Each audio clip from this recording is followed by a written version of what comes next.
Well, I think we had opportunities to, put this opponent away, and we never did it. And it's even disappointing to me here at the end. Now I'm obviously happy that we won. It's first conference win in a long time.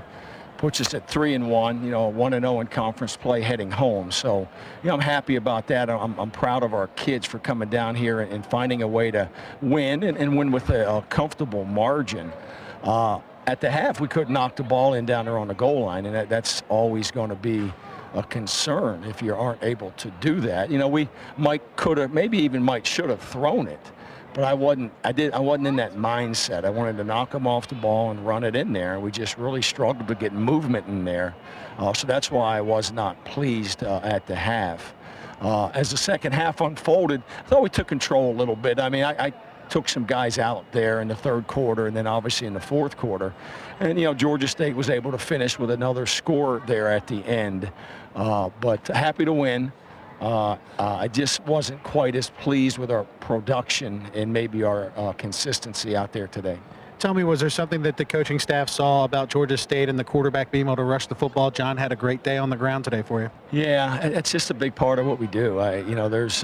He's kind of the one player, the quarterback, that's the most difficult player to account for in the running game. And we have a number of read plays that are John reads as the play unfolds, whether he hands the ball off on the jet or whether he runs it up inside. Some of those were that type of play. So, I was a little concerned there. He got a couple shots out there today, a couple helmets, to the body, and took a couple shots down there near the goal line. But he's fine. He's healthy.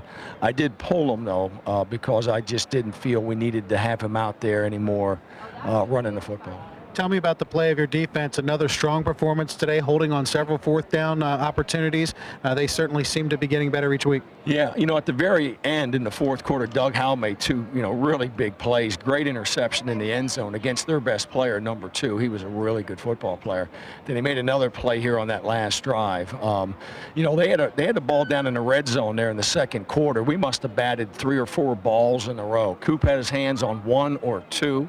Reggie had 2 hands on 1. D-Mac had his hands on 1.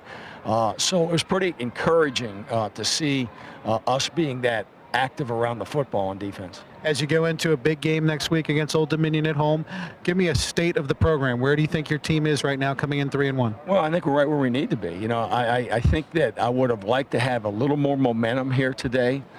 From the context of, just being a little more dominant for a little longer period of time, like I said, putting them away. So, but I think we're right where we need to be. Obviously, to win 3 consecutive games by pretty convincing scores is a real statement for, where you're at. And, needless to say, we're going to have to play our best game of the year here next week to come away with a victory at home against Old Dominion.